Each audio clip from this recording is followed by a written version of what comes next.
ہوگی. ابھی امریکہ کے اس میں رسپانس نہیں آیا. سو ایک آخری بات شاہزیب, ٹرمپ وہ نے بس کہا یہ ہے ہے کہ اچھا ایک سیکنڈ, بس یہ تھا کہ ابھی ہمارا خیال تھا کہ شاید اس پریس کانفرنس میں اس پر بات ہو, لیکن ایسا نہیں ہوا. جی شاہزیب. نہیں, میں یہ کہہ رہا تھا کہ جو ایران کا جو رسپانس آیا ہے, جو باضابطہ اب آیا ہے, اس میں جو کی بات ہے وہ کہہ رہے ہیں کہ ہمیں سیز فائر نہیں چاہیے, ہمیں آپ بات کریں, یہ سیز فائر آپ کرتے ہو پھر آپ واپس آ جاتے ہو, اب اگر جنگ رکے گی تو پھر وہ ایک پورا ایک کمپریہنسو پیس اس کے تحت ہوگا, ورنہ ایسے نہیں ہوگا. یہ تو ان کا ریئیکشن تھا. لیکن جو کل سے جس طرح آپ نے بات کی کہ جنگ کیوں نہیں رکے گی, وہ جو لب و لہجہ ہے ٹرمپ صاحب کا, جو کل انہوں نے ٹویٹس کی ہیں, جو حالانکہ ان کا حیرانی نہیں ہونی چاہیے, لیکن جو زبانی کی ہے, عالم گلوچ کیا ہے, اور جو دھمکیاں دی ہیں, آج بھی ان کا یہ بیان تھا کہ جو ٹیوزڈے کی میں نے ڈیڈ لائن دی ہے میں اس پہ قائم ہوں. اس کو حالانکہ کئی دفعہ اپنی ڈیڈ لائنز آگے پیچھے کر چکے ہیں, ابھی ان کا اصرار ہے کہ یہ ڈیڈ لائن چینج نہیں ہوگی, اور جو ان کی زبان ہے کہ میں ایران کو وہ سبق سکھاؤں گا کہ وہ صفحہ ہستی سے مٹ جائے گا, اس کو ہم تباہ کر دیں گے, تو اس میں تو وہ اگریشن نظر آتا ہے. اچھا, یہ جو پیر کی یہاں پہ پیر کی رات جو انہوں نے پریس کانفرنس کی وائٹ ہاؤس سے, واشنگٹن سے, اس میں انہوں نے بہت ساری ڈیٹیلز بتائیں یہ اس آپریشن کی, جس میں انہوں نے اپنے پائلٹ کو اور دوسرے فوجی کو ریسکیو کیا. بہت ہی اسٹانشنگ ڈیٹیلز انہوں نے دی جو اب تک رکی ہوئی تھیں. فار ایگزامپل, اب یہ ہمیں پتہ ہے کہ میں بریفلی ریکال کر لوں کہ جمعے کو یہ ہوا تھا یہ واقعہ کہ ان کا جہاز جو ہے F-15 وہ گرا تھا جنوب مغربی ایران میں. پائلٹ کو انہوں نے جلد ہی ریسکیو کر لیا تھا, لیکن جو دوسرا بندہ ہے جس کو ویسٹرن میڈیا ایئر مین کہہ رہا ہے, وہ ایئر مین کیا تھا, وہ ویپنز آپریٹر ہے. بیسکلی اس کا کام یہ تھا کہ جو میزائل داغنے ہیں جو جہاز پہ سوار, اس کا کام مینلی تھا. اس کو ایز اے کرنل انہوں نے آئیڈینٹیفائی کیا ہے. وہ اس نے جب اپنے آپ کو ایجیکٹ کیا تو وہ اس کا پتہ نہیں چل رہا تھا وہ کہاں ہے. اس کے ریسکیو کے لیے انہوں نے اب یہ بتایا کہ 2 آپریشن ہوئے. پہلا والا جو ہے وہ سکسیسفل نہیں ہوا, تو دوسرے والے کی اب یہ ابھی انہوں نے تھوڑی دیر پہلے بتایا کہ 155 ایئر کرافٹس ور ڈپلائڈ, اور یہ جو ہے کوئی 7 مختلف لوکیشنز پہ یہ ہوا. مطلب دیٹس میسو.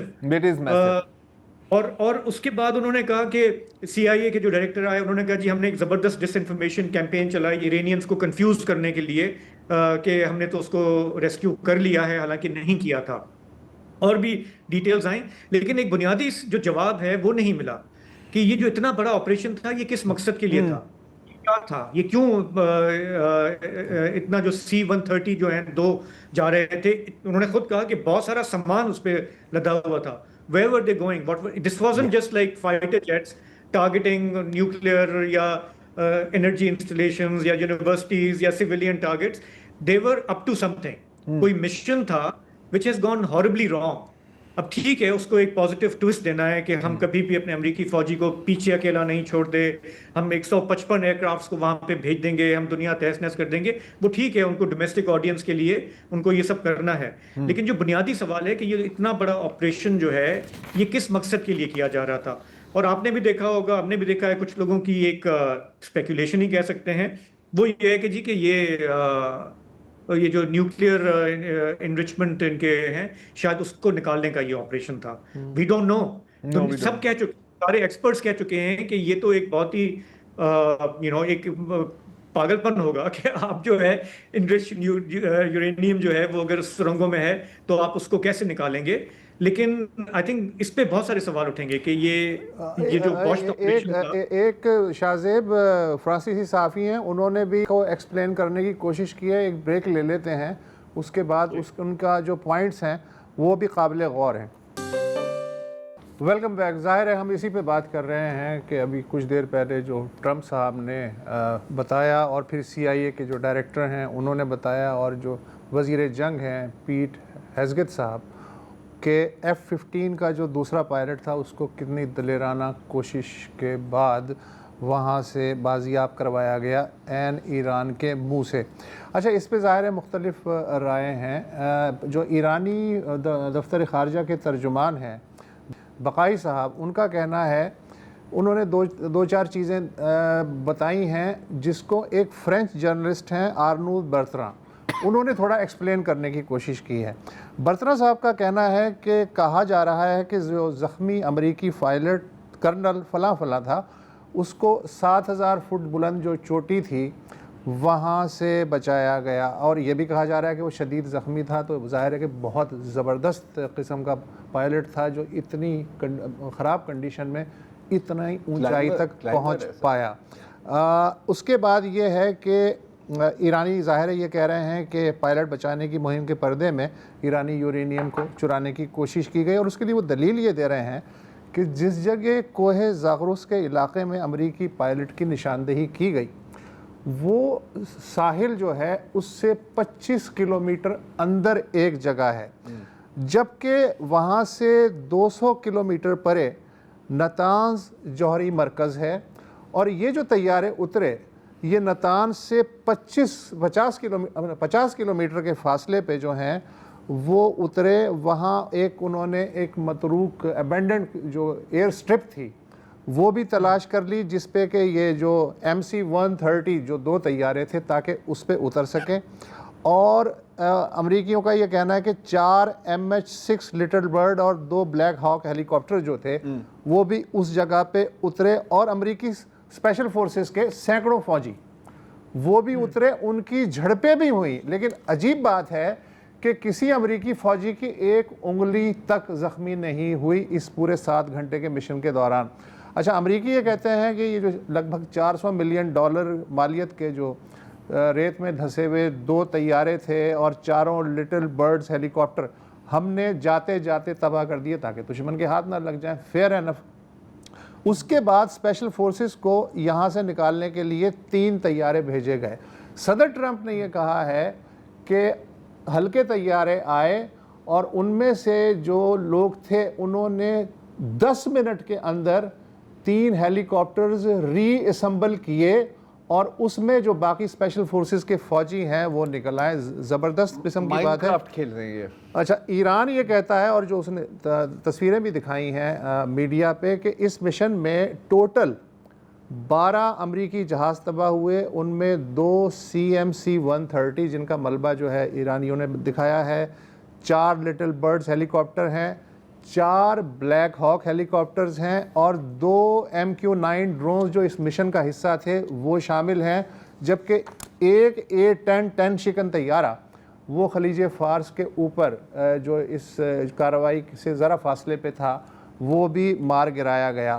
اور آج صدر ٹرمپ یہ کہہ رہے ہیں کہ ٹوٹل 155 جو طیارے ہیں، جس میں ریفیولنگ والے طیارے بھی تھے، ہیلی کاپٹرز بھی تھے، اور جو ہے ریکانیساں والے بھی طیارے تھے، سب نے ملا کے کیا۔ بہرحال نٹ شیل میں یہ ہے کہ ایرانی کیا کہہ رہے ہیں یا امریکی کیا کہہ رہے ہیں، ایک یہ بات تو ماننی پڑے گی کہ بندے کو وہ نکال کے لے گئے، ہم بندے کا نام نہیں جانتے، ہم نے بندے کو ابھی تک دیکھا نہیں ہے، لیکن I'm sure۔ ایک بریک لے لیتے ہیں۔ ویلکم بیک جی۔ ہمیشہ یاد رکھیں کہ کیا کہتے ہیں نا کہ the first casualty of war is truth۔ تو شاید ہم کبھی نہ جانیں کہ یہاں پر ایکچولی ہوا کیا ہے، لیکن ایک ٹائم لائن ہے وہ میں آپ کے سامنے پیش کرنا چاہ رہا ہوں، آپ جو کرنا چاہیں اس کے ساتھ، کہ پچھلے ہفتے وال اسٹریٹ جرنل یا واشنگٹن پوسٹ میں یہ پورا منصوبہ چھپتا ہے، رائٹ، کہ یہ جو جمعرات کو اس پہ بات بھی کی تھی ہم نے شاید یہاں پر نا، کہ وہ آئیں گے، ایئر فیلڈ بنائیں گے، یورینیم نکال دیں گے۔ اچھا، اب یہ کیونکہ اتنی کریزی قسم کا پلان ہے تو میرا خیال ہے کہ کوئی پروفیشنل جرنل اگر اس کے سامنے یہ رکھے گا وہ کہے گا کہ پاگل ہو گیا ہے کیا، یہ ہم مطلب نہیں کر سکتے۔ جیسے یہ پلان ریلیز ہوتا ہے اس کے 2 دن بعد کیا خبر آتی ہے کہ پیٹ ہیزگیتھ، سیکریٹری آف جنگی جرائم، وہ کوئی 4-5 جرنیلوں کو فارغ کر دیتا ہے۔ اس کے بعد یہ خبر آتی ہے، تو ایک طرح سے ہم اس کو یوں بھی دیکھ سکتے ہیں، لیکن دوسری سائڈ پہ ہو سکتا ہے کہ Americans are right, we don't know. جہاں تک ایک چیز میں یہاں پہ ضرور کہنا چاہوں گا، وقت تھوڑا کم ہے، کہ یہ جب میں فوٹیج دیکھ رہا تھا ایرانی قبائلیوں لوگوں کی یا جو اس دیہی علاقوں میں جو رہتے ہیں، تو بڑی مزیدار تھی کہ وہ باقاعدہ اپنی بولٹ ایکشن رائفلز کے ساتھ نا فائرنگ کر رہے تھے پلینز پر۔ اگر ویڈیو ہے ہماری تو فل اسکرین پہ چلا دیں، یہ اس پر ہے، تو یہ نیچے سے فائرنگ کر رہے ہیں۔ تو مجھے بالکل وہ یاد آیا جب مئی کی جنگ میں اب یہاں پر پاکستانی شاٹ گنز اور کچھ تو اسالٹ رائفلز لے کے ڈرونز کا شکار کر رہے تھے۔ اچھا، اب اگر واقعی ایک پائلٹ یہاں پر ریسکیو ہوا ہے، اور اس میں بھی ایک ڈیبیٹ تو ہے، وہ بھی آپ لوگ کر رہے تھے، تو ایران کے لیے ایک بہت بڑی اپرچونٹی مس ہوئی ہے۔ ہاں بہت بڑی اپرچونٹی مس ہوئی ہے. اور اگر یہ ڈیٹیلز ایکوریٹ ہیں تو ہاں ایک ہیوملیشن ہے کہ آپ کی سرزمین سے آ کے ایک بندے کو اٹھا کے لے گئے, مطلب جھوٹ سچ سے قطع نظر بندہ نکال لیا. ٹھیک ہے. تو اب ایرانین ٹی وی پر, کیونکہ آپ نے ظاہر ہے کہ اس کو کسی طرح تو پیش کرنا ہے نا, جیسے ابھی تو ٹرمپ تو we are number 1, we are the best, اور یار ویسے مہارت حاصل ہے CIA کی جو چیف ہے ویٹ لفٹنگ میں. میں تو پاگل ہو, میں رونے لگ گیا تھا یار کہ یار وہ تو لٹک گیا تھا یار اس کے گردن سے. تو اینی وے پوائنٹ از کہ ابھی میں ایرانین ٹی وی پہ دیکھ رہا تھا تو انہوں نے ایک صاحب کو ٹی وی پر لائے ہیں اور وہ دعویٰ کر رہے ہیں کہ یار یہ وہ بندہ ہے جس نے شاید ان بلیک ہاکس کو گرایا ہے. یہ ہاں یار اس کی ضرورت ویسے ہے نہیں, اس کی ضرورت نہیں ہے, لیکن یہ بتا رہا ہے اور یہ اپنی گرینڈ ڈاٹر کو بھی اپنے ساتھ لے آیا ہے اس میں. اور پھر ظاہر ہے کہ اور بھی ویڈیوز آ رہے ہیں, جیسے ایک ایرانین کے ہاتھ میں وہ جو پلین کی جوائے اسٹک ہے وہ آ گئی ہے, وہ بھی ویڈیو ہے ہمارے پاس, اور وہ اس کے ساتھ کھیل رہا ہے. اس نے کہا کہ یار جہاز تو چلیں تباہ ہو گئے لیکن یہ جوائے اسٹک اب میری. اچھا ایک انٹرسٹنگ چیز جو ہے نا, وہ آپ کو پتا ہے ٹرمپ صاحب جو ہیں کوئی بات دل میں نہیں رکھتے. کبھی کبھی یہ بات ہمیں بری بھی لگتی ہے لیکن کبھی اچھی بھی لگتی ہے. ابھی انہوں نے کل سنڈے تھا نا, فاکس نیوز کو جو سنڈے مارننگ پروگرام ہے اس کے یہ انٹرویو دیا, اور ٹرمپ صاحب نے بتایا کہ امریکہ نے یہ جو دسمبر جنوری میں ایران میں ہنگامے ہوئے تھے بڑے ٹھیک ٹھاک قسم کے, تو مظاہرین کے لیے امریکہ نے کردوں کے ہاتھوں اسلحہ بھیجا تھا, یعنی CIA نے. مگر شاید کردوں کو یہ اسلحہ پسند آ گیا اور انہوں نے رکھ لیا, میں ان سے ناراض ہوں اور قیمت وصول کروں گا. اور آج انہوں نے یہ دعویٰ اپنی زبان سے دہرایا ہے. ذرا چلا دیں 20-25 سیکنڈ کا. We sent guns, a lot of guns. They were supposed to go to the people so they could fight back against these thugs. You know what happened? The people that they sent them to kept them because they said, what a beautiful gun, I think I'll keep it. So I'm very upset with a certain group of people and they're going to pay a big price for that. But the Iranian people will fight back as soon as they know they're not going to be shot and as soon as they can get...